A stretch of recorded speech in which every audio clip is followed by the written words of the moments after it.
Out of the gates and ready to go. Hot Mic with Honey Withrow underway. The Thursday edition has arrived. Chad Withrow would like you to know that means the weekend is here. Congrats, everyone. You made it. You made it. It's been a long week. You've deserved this. You earned it. That's right. You made it to the weekend That's on right. a Thursday. We got Mark Edelman, who will join us, legal analyst. I'd like to hit on with him coming up in about an hour, where we, of course, NCAA against NIL, State of Tennessee, Commonwealth of Virginia. We have the NFL digging into the contract and this partnership between ESPN, Fox, and Warner Brothers Discovery, looking for loopholes, according to Mike Florio, about whether or not they will be able to stream playoff games, postseason games, because apparently the NFL is caught off guard by this. Yeah. That's coming up. And speaking of antitrust, the NHL may be facing a lawsuit with that, too. Chad, good afternoon. Good afternoon, Hutton. How are things? I would think that the lawyers for Time Warner, for Disney, and for, who's the third? Fox. Pretty sure they probably found the loophole already. And maybe now it's just this is the counterattack from the NFL. I don't think you enter into this with a plan to carry playoff games without finding the loophole first, right? So now they're probably reviewing the loophole and trying to see if it can sustain. I'm intrigued by this because it does seem that NFL and ESPN, they want to do their own thing, right? Yeah. That's where they're headed. Travis Kelce at the parade yesterday, the celebration. I mentioned earlier on the Instagram reel. He's definitely woke up with a hangover today. Yeah, it was embarrassing. I would not want to be live on camera that way. No. It was embarrassing. I don't know. I know everybody's boys will be boys having fun. I thought it was an embarrassment. We'll look, we've all been there before, but come on, man. You're going to be speaking on a microphone. You got to hold it together a little bit. That was awful. We'll get into it. Yeah, I mean, when it comes to the celebrations yesterday in Kansas City, it's certainly it is not even mentioned or should be first, but based on the tragedy that took place with the shooting that happened right at the end of the parade at Union Station, where right now, 23 victims, 20 wounded, one killed. Lisa Lopez, a DJ in Kansas City, radio DJ. She's the one confirmed of this, and many in the hospital. You have 19 of those that showed up to the hospital with gunshot wounds. Of the 30 patients that were in the emergency room or taken to the hospital from the scene, 3 people detained, 2 are apparently juveniles, and reports are vague, but it's over some type of dispute. Just senseless and sad and, yeah, just tragic all the way around. Yeah, it's awful. It's one of those where I like to think about those that we should be acknowledging and honoring in these moments. Law enforcement, the hero, the gentleman from Omaha, Nebraska, that detained one of the gunmen and held them down for over 30 seconds while the cops got to him.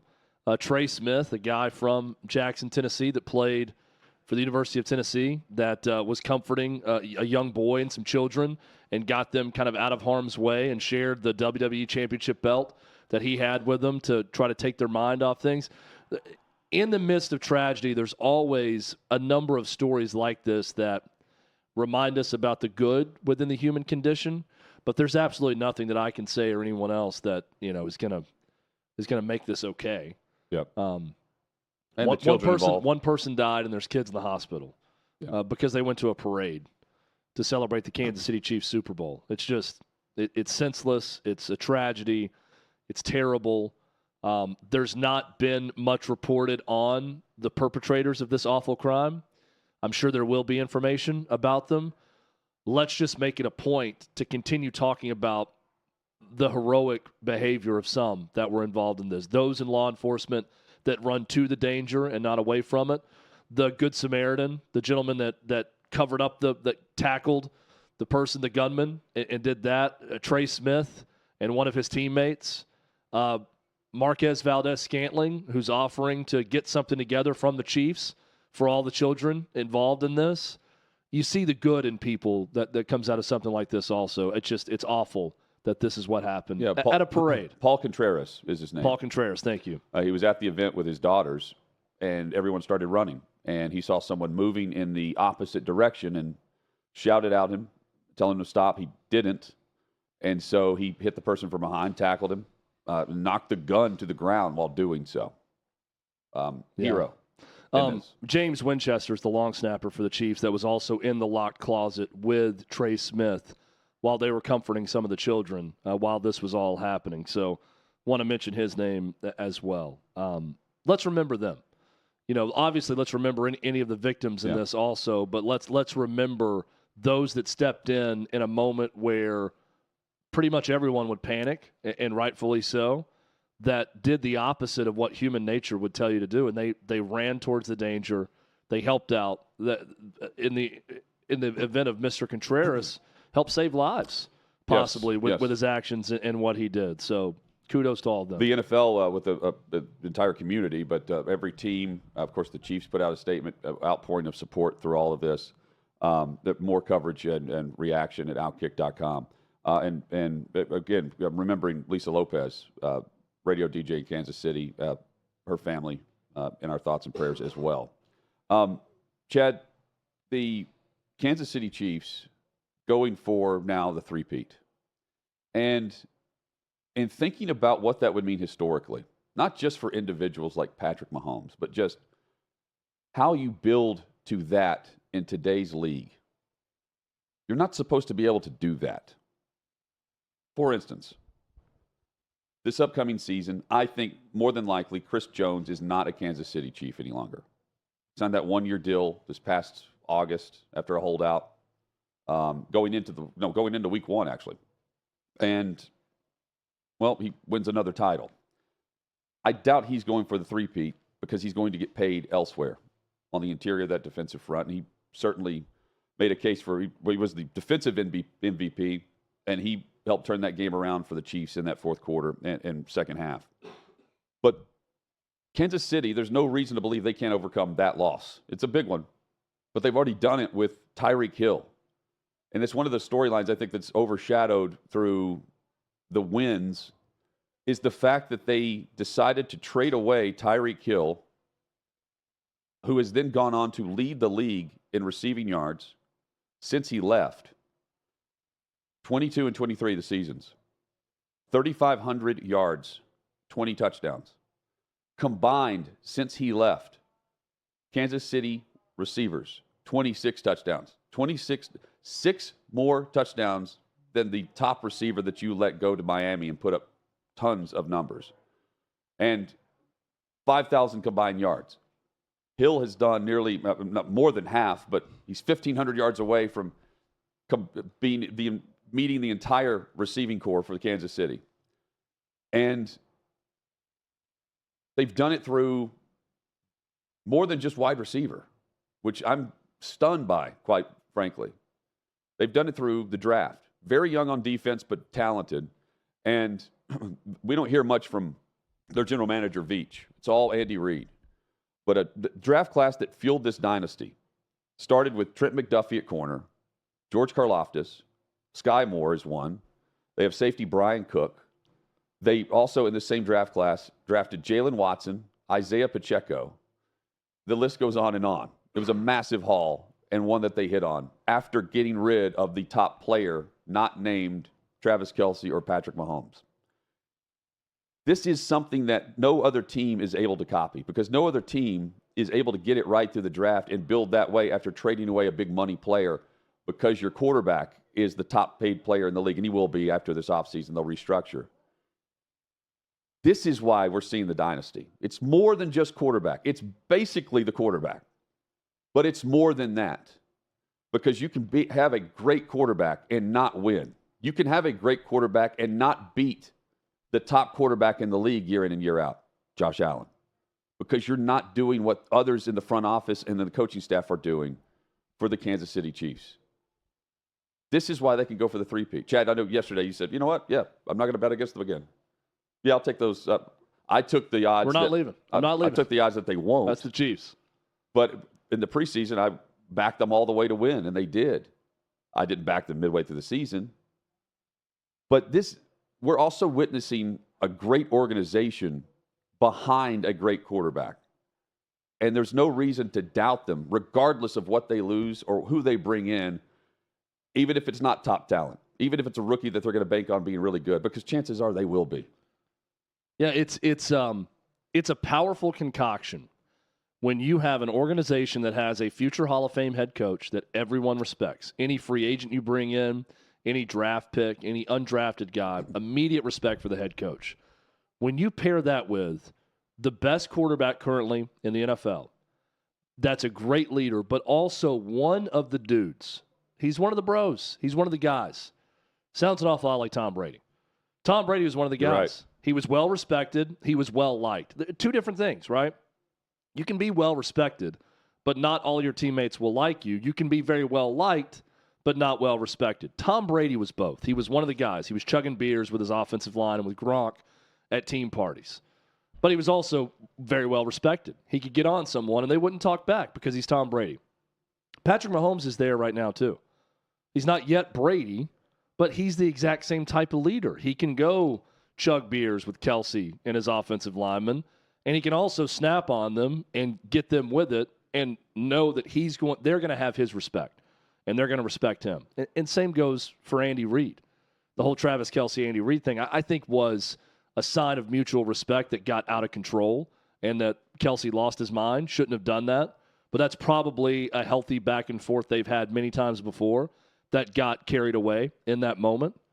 But I watch this Chiefs team and I think, of course, whoever they bring in is going to get along with that and go along with it, or they'll be gone. And we're not going to hear much about them. But I see them drafting a receiver in the first round this year. And when that happens, that receiver is going to come in and he's going to immediately be greeted by the leader who's also a good friend of everyone on the team and a head coach that's headed for Canton.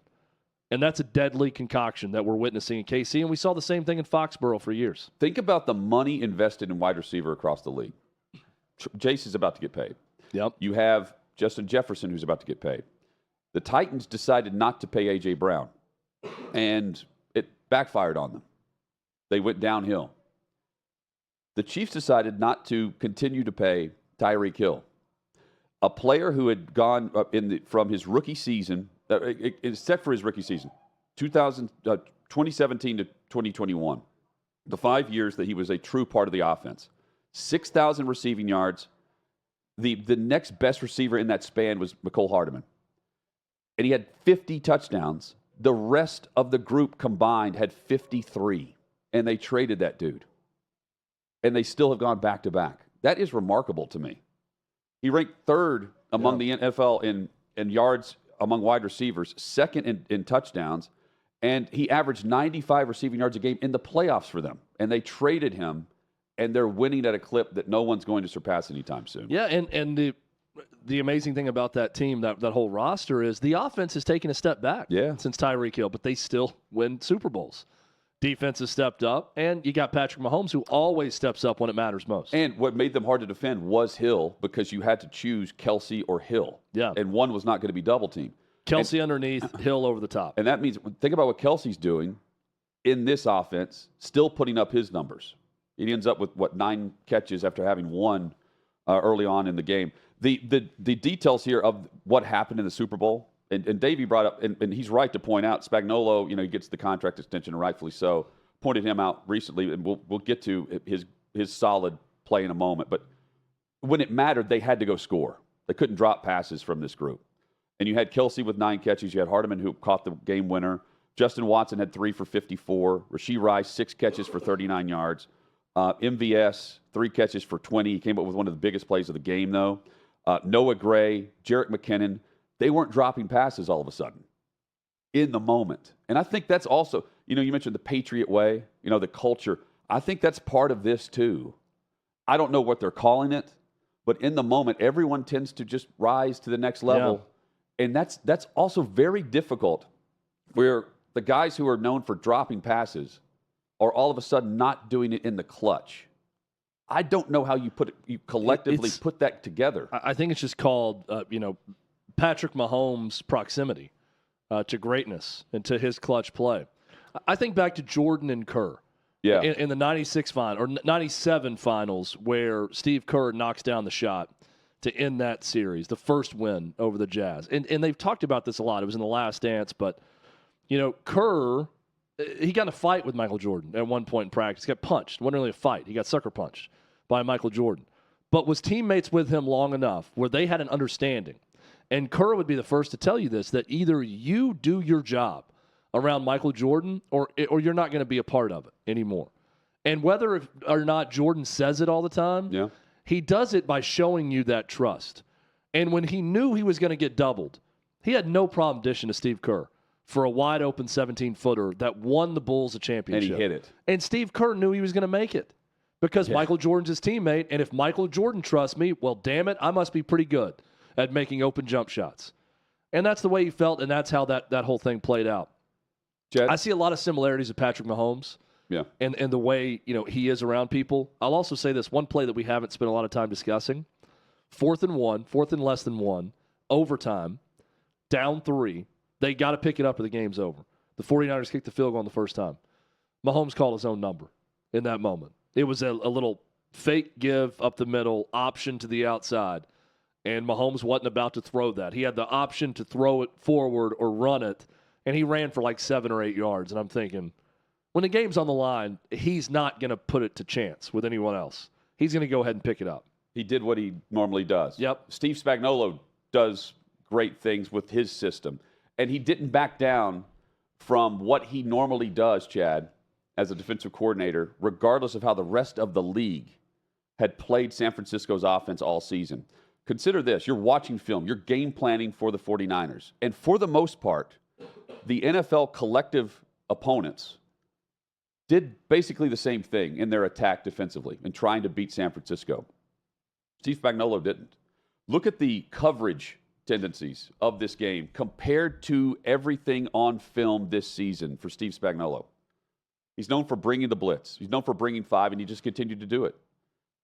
Kansas City against the 49ers, cover 0, 21% of the time against 11 personnel with the receivers and 1 tight end.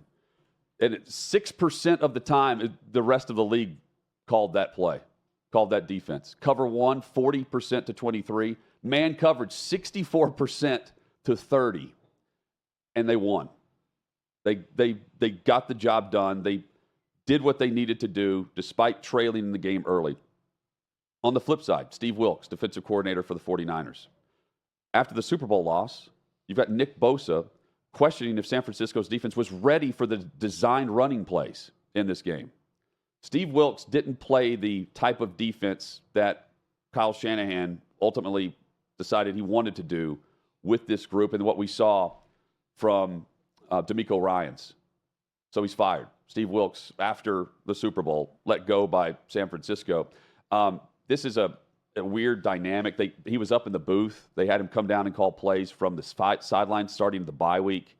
Shanahan openly questioned an all-out blitz against the Vikings, I believe, earlier in the season. He's out. So is Anthony Lynn as the running backs coach. And now they're looking for a defensive coordinator in San Francisco. And now my question to that is, how much are you wasting some of these great defensive players you have by constantly regurgitating a different system and a different coordinator and not just sticking with someone? Now, what's weird is they average only allowing 17 points per game. That's what I'm saying. But now they're going to have a completely new system and someone different to work under. Is that affecting their overall output? They were a good defense this year. But, I mean, this is Kyle Shanahan's decision to get right or wrong. And he's saying, I got this last year wrong, and I'm going to correct it and go forward now. It's not like the 49ers are way off. No. I mean, they led by 10 in the fourth quarter in their first Super Bowl against the Chiefs, and they led by 10 in this game and lost in overtime. Yeah, disconnect They're between the two. They're right there. The defense in the playoffs for San Fran, they allowed 50% conversion rate on third down. Mentioned earlier in the week, though, Shanahan's offense on third down in the playoffs combined in these 10 points leads that he allows back, not good. Like 7 third downs converted, period, in those 3 games. Chad, we have reached a lull for football. Now, not really, because football really never ends. But we're coming off of what was a great NCAA tournament this past March. We're about to go into the month of March, and it's going to be a blast. And it's time to focus on what is going to be a crazy month and a half. And I try to stay positive. You know, I know. You do great I at try that. to I try to be positive about things. I'm not going to sit here and cry over the lack of football. I'm a live sports junkie.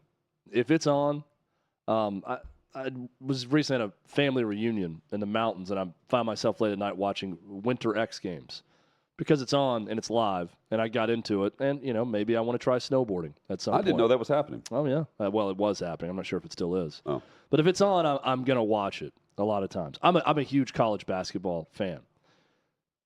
If you want to be encouraged about live sports now that football is over, look no further than college basketball. It's a joyride every single week during the season. Now, maybe not for fans of top 10 teams, top 20 teams, but when you look at the numbers of teams in the top 10 on the road, they're barely over 500. That number's starting to creep up a little bit. But in true road games this season, especially in conference play, those teams are barely over 500. Parity has never been better across the board in college basketball. Here's what else we're seeing. NIL and the ability for stars to make money as veteran players has led to a better product for college basketball. Far less one-and-dones. Duke is a prime example. Kyle Filipowski, Tyrese Proctor.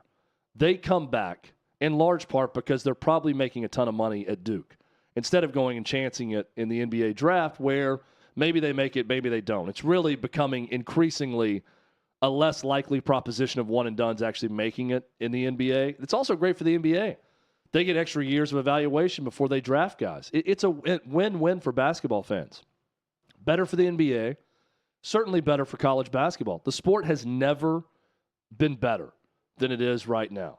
I think you're going to have veteran mid-major teams that are going to upset people just like last year with FAU going on their big run. Others made noise in the tournament also. And you've got some power players at the top that have a great shot of going to the Final Four.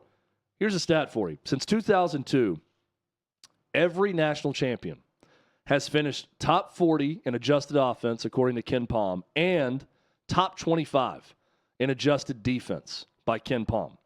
The teams right now that fit that criteria, if we're already going to start looking at brackets, we're going to peek ahead to mid-March and look at brackets. If you want to pick a national champion, right now, and there's 3 weeks left in the regular season, those teams are Houston, UConn, Marquette, Purdue, Michigan State, Tennessee, Auburn, Duke, North Carolina, and Arizona. It's a pretty good collection of programs that are right there with a great offense and a great defense. College basketball is heating up. There are 3 weeks left in the regular season. Jump on board now. If you haven't watched all year, it's fine. Now's the time to start watching. Now's the time to start evaluating the bubble. Now's the time to look at seeding for the tournament. You're just in time for basketball watching right now. And I'm thrilled about it. I'm telling you, hop on board. So right now, Lenardi, last 4 teams in, just to keep it attached. By the way, this Saturday will be exactly 1 month until Selection Sunday. Yeah. Yeah, because we'll have 3, really, counting this weekend, about 2.5, 3 weeks of regular season, then everyone's conference tournament, and then Selection Sunday on that March Sunday. 17th is Selection Sunday. New Mexico, Ole Miss, Nevada, and Utah are the 4 last in. First 4 out, Wake Forest, Gonzaga, Seton Hall, Cincinnati. Gonzaga, who just won in Lexington also. And they're on the outside looking in right now, according to Lenardi. And then you have St. John's, Colorado, Providence, and Villanova right behind that group. By the way, Villanova looking like they're going to go 0 for 2 for the tournament since Jay Wright retired and Kyle Neptune took over. How about this? The ACC. Down. So they peaked in 2019. There's really 2 locks right now, like absolute locks, and that's North Carolina and Duke. They had 3 number 1 overall seeds in 2019. And they've had 3 of 4. So they had 3 of the 4 seeds. They had the national champion in Virginia. Since then, there's not been a single top-line selection from the ACC. What happened to them? It's nuts. I don't know if it's a byproduct of NIL at some of these places not being up to snuff or what's going on, but it's gotten worse and worse. They averaged for the 20 years of this century, they averaged 1 top seed per year. I don't, even if it's NIL, you get more than what I think it's 3 teams right now that are in. Yeah. Well, I mean, and you look at some other power conferences. The Pac-12 has 1 team that's for sure in right now. It's Arizona. and they're going to be one of the higher seeds in the tournament. They're going to get 3 or 4 in. Washington State should be in also. Colorado is going to be in. But right now, if you're just looking at locks, they really have one. SEC is loaded. The Big 12, I think, is the best top to bottom because the bottom of the Big 12 is pretty good. Kansas just went to Lubbock, Texas, and lost by 29. That's their worst loss in like 70 years in conference. And Bill Self got ejected for the first time ever in a game as Kansas head coach. That's just North Carolina goes to Syracuse and loses. There's something like this every night that happens that just shows, A, it's very hard to win on the road in college basketball. That's the biggest home court, home field advantage to me is college basketball, home court advantage for teams. And also, there's just a lot of parity. There's some really good teams. And the difference between the really good to the great is razor thin when you look at some of these teams. So it's fun. Jump on board now. Yep. 68 team bracket. It's going to be a lot. It's going to be a blast. Here's the. By the way, Florida Atlantic. If you're just wondering about FAU, right now a 6 seed. Yeah.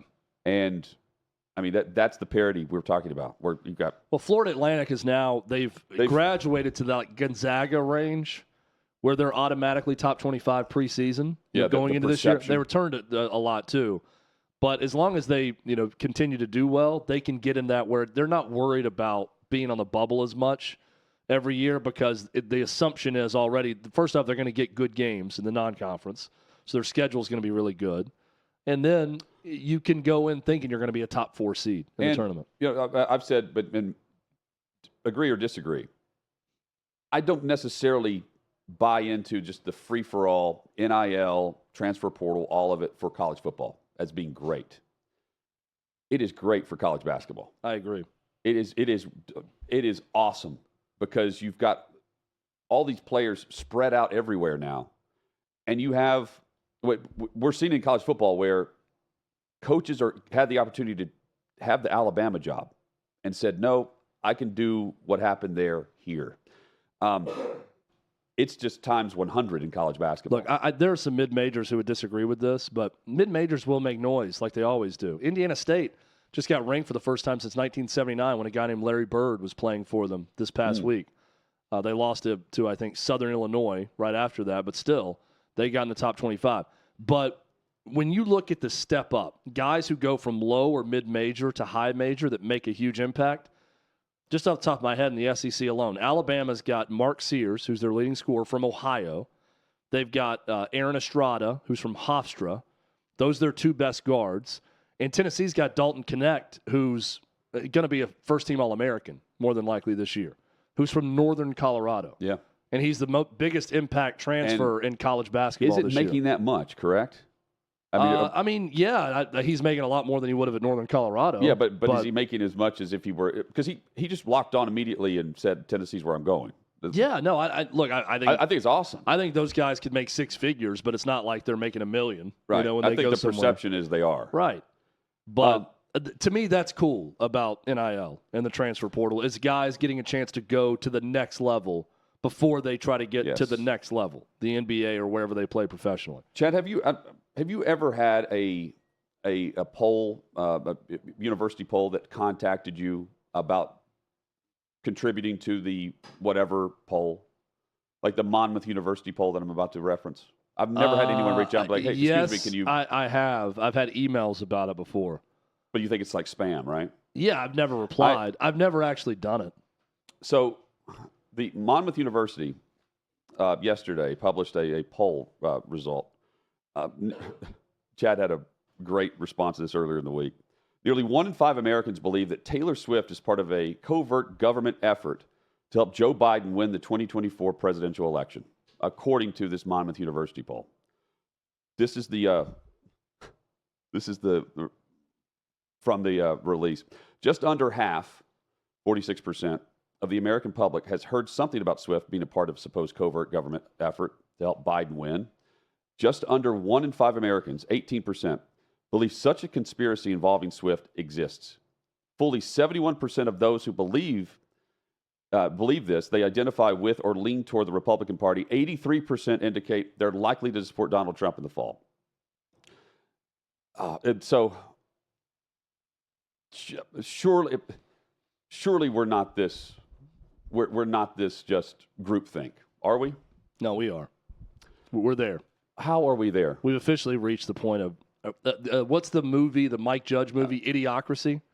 We're very close to reaching idiocracy status as a nation, a dystopian future.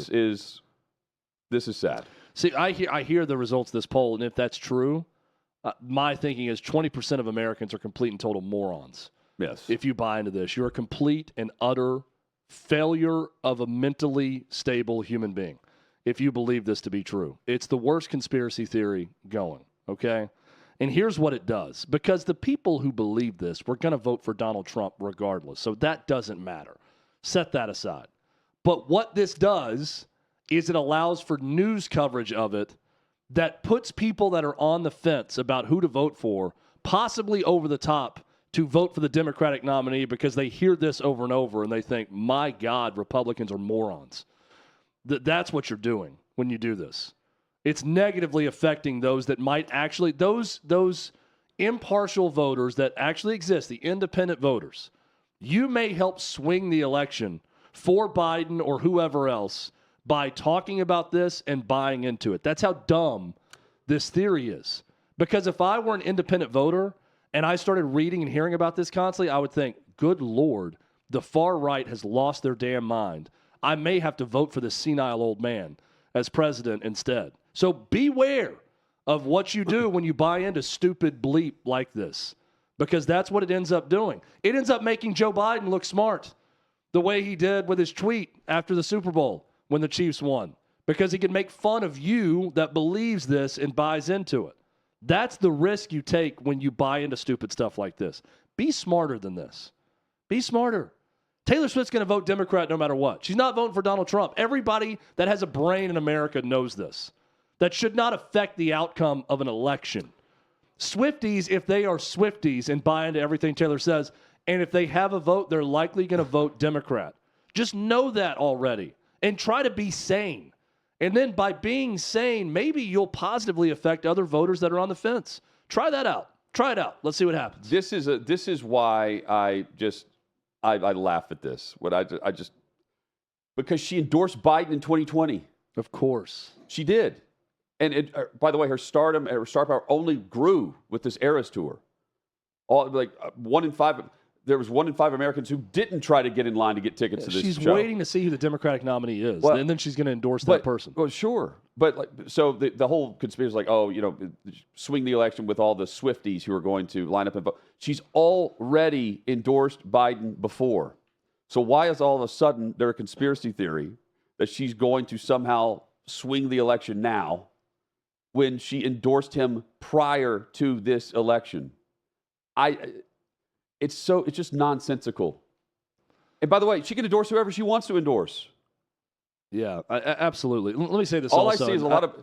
how long did it take some of the top figures, the top voices on the right to endorse Donald Trump again? No, it's still taking some a while to do it. But they can endorse him. Look, I'm going to say this, and you can clip it if you want. I don't care. I don't care if the Swifties... Come at me, Swifties, if you want. I'm going to go on a limb and say that most of the Swifties won't vote, period. So I'm really not concerned with this. I think if you worship Taylor Swift as a deity, if that's your Christ, then you're probably not going to get off your ass and go vote regardless. So I don't think it really matters, honestly. I think people that are left are going to vote left. People that are right are going to vote right. And everything's going to come down to Ohio, Pennsylvania, Florida, a few states, and those that are on the fence. And those that are on the fence are negatively persuaded to go the other way when they hear stupid shit like this from you or anyone else. Stupid shit like this will sway the election. So beware. Clip that if you'd like. Swifties won't vote. None of this matters. Don't be dumb, because by not being dumb, there's a chance that maybe someone will watch that and say, this is a pretty smart fella right here. This lady's pretty smart. She's pretty sane on topics. I kind of like that. And, they're going to vote for Donald Trump, or they're going to vote for this candidate. Maybe I'll vote the direction they do. Pretty simple. Chad, why isn't she the VP in this in this presidential race. That would get Swifties to vote if she ran. I know. Let me retract my statement. If Taylor Swift runs, then the Swifties will all show up at the ballot box and be sure to go vote on voting day. So to your point, I think the people are picking up on the perception of what this means. Newsweek had a study last month that found 18% of voters say they're more likely to vote for a candidate if Swift endorses them. They're not saying they're absolutely doing it. They're just more likely to talk about and back the candidate. I mean, it's also look. I got heat from some guy on social media this week that's a Bruce Springsteen fan. That his Twitter avatar is him wearing Bruce Springsteen's face on his shirt, and he was telling me to DBAP because I said something about officiating in a college basketball game that I need to DBAP. I mean, think about the irony of that. A man wearing another grown man's face on his shirt is telling me to DBAP, okay? That person is going to vote Democrat because Bruce Springsteen is going to vote Democrat. You could put a potato in the chair of the Democratic seat running for office, and they're going to vote for that potato. So I like what this potato stands for. I don't like more likely to vote. If you're so in love with Taylor Swift that I probably align culturally, politically with Taylor Swift, and I agree with all of her songs, so I'm just going to vote the way she votes. You're not changing that. There's no changing that outcome if someone is actually that stupid. But there are people like that that just say, if the boss says it, then I'll do it. I'm aligned with him on everything. Yeah, the whole there's some that just buy into any conspiracy theory. People are just stupid. Yes, they are. I'm sorry, it's stupid. Well, think about why would you need this? She's going to endorse the Democratic candidate. Again. If there's some, if you want to talk about ballot boxes and all this and stuff like, whatever. But this does not matter. She's not going to endorse Donald Trump. There would not need to be any deep state conspiracy to get her on the Super Bowl stage to endorse a Democrat. It's going to happen regardless. Yes. Thank people. Chad well said. Thank you. Unfortunately, that will not be clipped. By the way, I'm sure. Unfortunately, we'll be the idiots to those people. Right. We're the idiots for the idiots. Apparently. Yeah. We're not Swifties. We're the idiots candidate. We're Swifties by saying this. I like Taylor Swift. I like her music. I don't. By the way, I don't believe in most of what she believes in politically. Yeah. And that's great. That's fine. That's what we do as Americans. I endorse her art. I like her songs. I'm fine with her being shown on TV. And I don't agree with her politically. And I'm probably never going to align with what she says politically. And that's fine. And for those... That's America. And for us, we're probably not going to align with 90% of the artists we like. Yeah, of course. But I'm going to watch their movies. I'm going to listen to their music. Yeah. If it's good, I'm going to listen to it. I can separate the two. If you're into certain genres, think about the lyrics that you don't know that you're just kind of going along with. Yeah. Now, Sean Penn, good actor, little nutty. I don't know that I can fully support everything with him, but other than that, everyone else. I'm not saying fully support, but I'm saying like you still like who you like. Yeah. I'll go back and watch Mystic River, and I'll love Sean Penn's performance. Of this, one of every 5 Americans, one of every 5 that were polled, how many of them have someone who wanted to go to a Taylor Swift show nearby? I would say the majority. Nearby them? Yeah. Like they would want to do it. No, or someone that in their household that wanted to go. Of course, everybody. Of course. Yeah. Of course. And you know what they weren't saying? No, she's going to swing the election. I can't go support this. You waited in line. You paid thousands of dollars. Well, the person nearby them's not the idiot we're talking about. No, I'm just saying nearby. When she came to town somewhere nearby, that these people actually they wanted to go. Yes. Or get tickets or somewhere. Or a family member. Yes. Yeah, possibly. I mean, 3 stadiums, 3 hours apart every night. Practically everyone helped make her billions off this tour. We've said it all. We've said it all. Yeah. Good show. Oh, hey, aren't you Great saying show, Hut. It's practically over. You're right. Yep. Great show. Yep. See, Chad, quickly. Where is it going to turn to Kelsey as a part of this? Well, it already has. Well, no, but not necessarily. Still about Taylor Swift and Biden. But Kelsey is the kind of the voice of the couple right now. You know, he's doing the Pfizer commercial for $20 million. There's no way he's doing that unless he's connected to Taylor Swift. It's just not going to happen for him. Well, I mean, I just think so that's the next step for Kelsey went from like a darling of the right in a lot of ways. Yeah. The way he played, acted, everything, to darling of the left because his darling is Taylor Swift, and he was doing Pfizer ads. Yeah, but so that it shifted then. Doesn't he come across as someone? If we were out at a bar, he comes across as someone I wouldn't want to hang out with. Yeah, I wouldn't want to party with him. Patrick Mahomes is the opposite. He's a guy I'd want to drink with. Opposite. Kelsey strikes me as someone, I wouldn't want to. Jason Kelsey's great. I'd like to party with him. Yeah. Travis, not as much. You know, I'm with you on that. He's out partying wearing a helmet. Meanwhile, you've got Kelsey on the mic. He waited for his podcast, speaking of the Kelseys, to apologize to Andy Reid publicly.